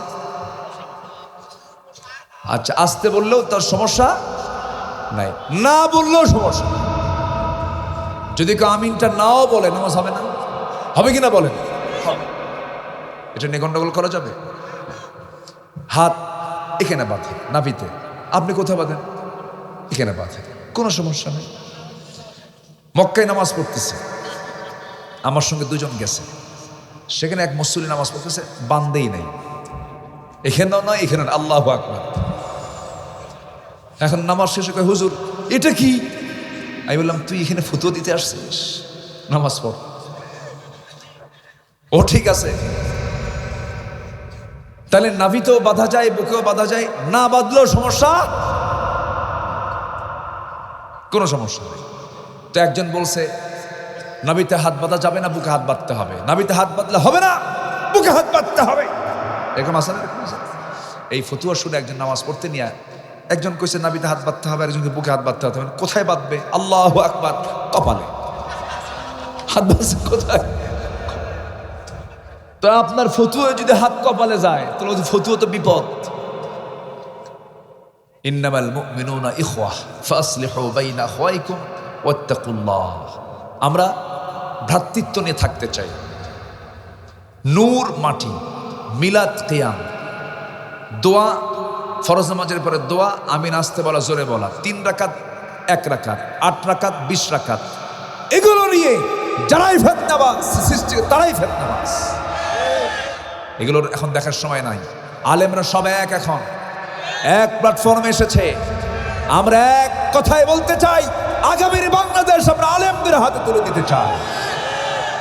আল্লাহ কবুল করুন। আসেন দোয়া করুন। আর কিছু? আচ্ছা, এটা শিবগঞ্জ থানা না?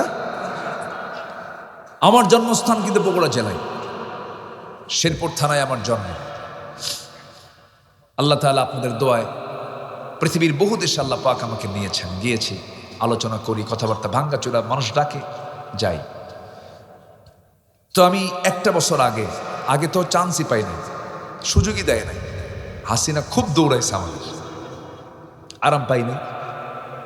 এমন চাকরি দিছে, এক একজনের মামলা ছিল 200, 150, 100, মানে চাকরি দিয়ে থুছে তুই কোর্টে থাক, শুধু হাজিরা দিবি, শুধু করতে পারিনি। তো একটা জাতির স্থায়ী কাজ জন্য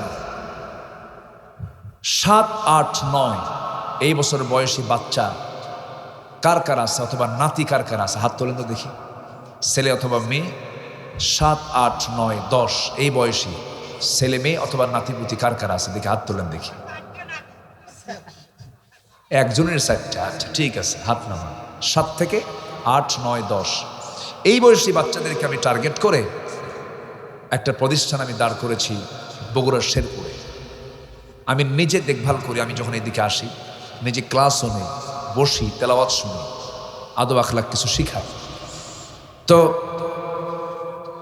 আমাদের টার্গেট হচ্ছে 11 বছর শেষ হবে, সে হাফেজ হয়ে যাবে, 30 পারার হাফেজ হবে, সাথে তার বাংলা, ইংরেজি, অঙ্ক, বিজ্ঞান, কম্পিউটার এগুলো তার জানা হয়ে যাবে। তো সিলেবাসটাকে আমরা সাজিয়েছি, শুধু হাফেজ হবে বাংলা ইংরেজি অঙ্ক জানবে না, এটাও তো বেকায়দা হবে না। দুটারই দরকার আছে। তো আপনার সন্তান যখন হাফেজ হয়ে গেল, এরপর আপনি যদি তাকে মেডিকেলে পড়ান নিয়ে যাবেন, ইঞ্জিনিয়ারিং পড়ান নিয়ে যাবেন, আলেম বানালেন থাকলো, যেদিকে নিয়ে যাবেন সমস্যা নাই। কিন্তু ওই বাচ্চাটার যে মূল ভিত্তিটা কোরআন দিয়ে শুরু হলো, ওই সন্তানটা কখনো পিছলে যাবে না, নষ্ট হবে না। ওই সন্তানটার সিনায় কোরআন থাকলো, সে যদি ডাক্তার হয় সে আদর্শ ডাক্তার হবে, হাফেজ ডাক্তার হবে। ইঞ্জিনিয়ার হয় হাফেজ ইঞ্জিনিয়ার হবে, রডের বদলে বাঁশ দেবে না। এই কথা কি বুঝতেছেন আপনারা? এই জন্য জাতিকে গড়ার জন্য আগে জাতির হাতে কোরআনটাকে তুলে দিতে হবে। এই জন্য প্রত্যেকটা বাচ্চার জন্য কোরআন শিক্ষাটা বাধ্যতামূলক করতে হবে। এইটাকে মাথায় রেখে, এখান থেকে খুব বেশি দূরে না তো, আপনার সন্তানকে যদি দিতে চান, এখানে কিছু হ্যান্ডবিল আছে, এই হ্যান্ডবিলগুলো আপনাদের জন্য আমি দিয়ে গেলাম। এখানে নাম্বার আছে মাদ্রাসার, কার্ড আছে, আপনারা এখান থেকে নিয়ে যাবেন। তারাই নেবেন যারা তাদের সন্তানকে অথবা নাতিপুতিকে মাদ্রাসায় দিবেন, ভর্তি করাবেন, তারা এখান থেকে নিয়ে, এমনি নেওয়ার তো দরকার নেই। যদি আপনি এতটুকু কাজ আমি আপনাদের জন্য আমি চেষ্টা করছি, আমার হাজারো ব্যস্ততার মধ্যে আমি এই কাজের একটা চিন্তা মাথায় নিয়েছি। আমার জবাবদিহিতা মনে হচ্ছিল যে আমি আল্লাহর কাছে কি জবাব দেব, এই জন্য আমি এই কাজটা শুরু করেছি। কেমন হয়েছে বলেন? ভালো হয়েছে তো? হ্যাঁ, জি, আল্লাহ তাআলা কবুল করুন, জোরে বলি আমিন। আসুন আমরা দোয়া করি। আমরা চাইবো কার কাছে? জি, আবাসিক থাকবে, বাচ্চাগুলো আবাসিক থাকবে, সুন্দর পরিবেশে থাকবে, উন্নত পরিবেশে থাকবে, ভালো একটা পরিবেশ তারা পাবে। আসুন আমরা এখন সোজা গজল দিতে শুরু করছি আজকে, আর যতটুকু হয়েছে আজকে শেষ করে দিয়ে অনেক রাত হয়েছে। কি এটা কি